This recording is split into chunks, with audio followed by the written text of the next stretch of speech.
ರಾಜ್ಯದಲ್ಲಿ ದಿನೇ ದಿನೇ ಕೊರೋನಾ ಕೇಸ್ಗಳ ಸಂಖ್ಯೆ ಹೆಚ್ಚಾಗ್ತಾ ಇದೆ. ಹೀಗಾಗಿ ಆತಂಕ ಕೂಡ ಹೆಚ್ಚಾಗ್ತಾ ಇರುವಂಥದ್ದು. ಕೋವಿಡ್-19 ಮಹಾಮಾರಿ ಮತ್ತೆ ಒಕ್ಕರಿಸಿದ್ದು ಈಗ ರಾಜ್ಯದಲ್ಲಿ ಕೊರೋನಾ ಕೇಸ್ಗಳ ಸಂಖ್ಯೆ ದಿನೇ ದಿನೇ ಹೆಚ್ಚಾಗ್ತಿದೆ.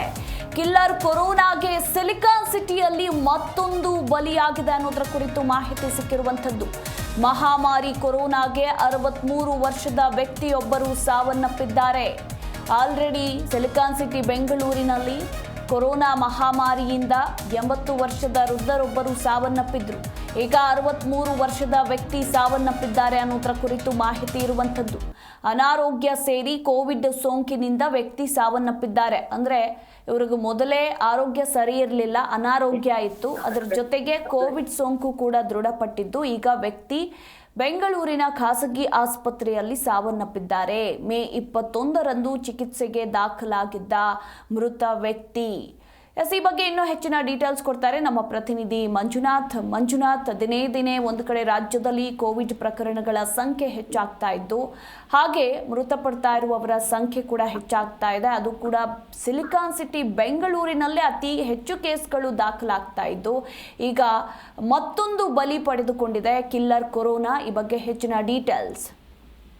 ಮಧುಮಾಲ, ಮೇ 21ರಂದು ಬೆಂಗಳೂರಿನಲ್ಲಿ 63 ವರ್ಷದ ವ್ಯಕ್ತಿಯೊಬ್ಬರು ಅನಾರೋಗ್ಯದಿಂದ ಬಳಲ್ತಾ ಇರ್ತಾರೆ. ಖಾಸಗಿ ಆಸ್ಪತ್ರೆಗೆ ದಾಖಲ ಮಾಡುವಂತ ಕೆಲಸ ಅವ್ರ ಕುಟುಂಬದವ್ರು ಮಾಡ್ತಾರೆ.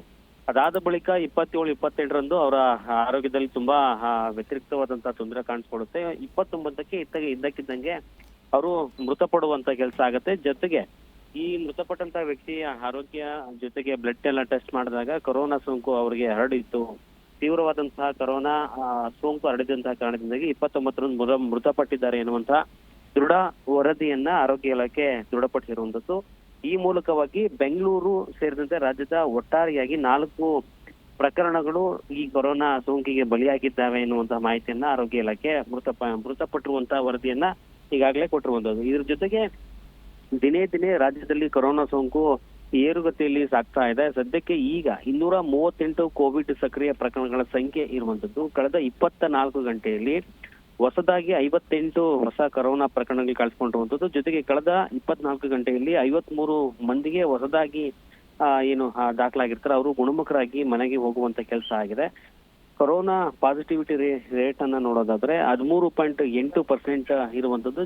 ಕೊಂಚ ಈ ಒಂದು ಪಾಸಿಟಿವಿಟಿ ರೇಟ್ ಏನಿದೆಯೋ ಅದು ಏರಿಕೆ ಆಗುವಂತ ಕೆಲಸ ಆಗ್ತದೆ. ಅಂದ್ರೆ ನಿನ್ನೆಗೆ ಹೋಲಿಕೆ ಮಾಡಿದ್ರೆ ಇವತ್ತು ಸೋಂಕಿನ ಒಳಪಟ್ಟವರು ಆಸ್ಪತ್ರೆಗೆ ದಾಖಲಾಗಿರ್ತಾರಲ್ಲ, ಅವರ ಒಂದು ಏರುಗತಿಯಲ್ಲಿ ಸಾಗ್ತಾ ಇರುವಂತದ್ದು. 238 ಸೋಂಕಿತರ ಪೈಕಿ 220 ಮಂದಿ ಹೋಮ್ ಐಸೋಲೇಷನ್ ನಲ್ಲಿ ಇರುವಂತದ್ದು. 7 ಸೋಂಕಿತರಿಗೆ ಖಾಸಗಿ ಆಸ್ಪತ್ರೆ ಚಿಕಿತ್ಸೆ ಕೊಡ್ತಾ ಇದ್ರೆ 6 ಸೋಂಕಿತರಿಗೆ ಸರ್ಕಾರಿ ಆಸ್ಪತ್ರೆಯಲ್ಲಿ ಈಗಾಗಲೇ ಚಿಕಿತ್ಸೆ ಕೊಡ್ತಾ ಇದ್ರೆ ಒಟ್ಟು 13 ಸೋಂಕಿತರು ಆಸ್ಪತ್ರೆಯಲ್ಲಿ ಇರುವಂತ ಕಾರಣದಿಂದಾಗಿ ಅವರಿಗೆ ಮುಂದುವರೆದ ಚಿಕಿತ್ಸಾ ಎನ್ನುವಂತ ನಿಟ್ಟಿನಲ್ಲಿ ಆರೋಗ್ಯ ಇಲಾಖೆ ಕಟ್ಟೆಚ್ಚರವನ್ನ ವಹಿಸಿಕೊಂಡು ಈಗಾಗಲೇ ಚಿಕಿತ್ಸೆ ಕೊಡುವಂತ ಕೆಲಸ ಆಗ್ತಾ ಇದೆ. ಜೊತೆಗೆ ಶಾಲೆಗಳು ಓಪನ್ ಆಗ್ತಿರುವಂತಹ ಹಿನ್ನೆಲೆಯಲ್ಲಿ, ಜೊತೆಗೆ ನಿನ್ನೆ ಮೊನ್ನೆ ಶಾಲೆಗಳು ಓಪನ್ ಆಗ್ತಿರುವಂತಹ ಹಿನ್ನೆಲೆಯಲ್ಲಿ ಅರ್ಧಂಬರ್ಧ ವಿದ್ಯಾರ್ಥಿಗಳಷ್ಟೇ ಶಾಲೆಗಳಿಗೆ ಬರ್ತಾ ಇದ್ದಾರೆ.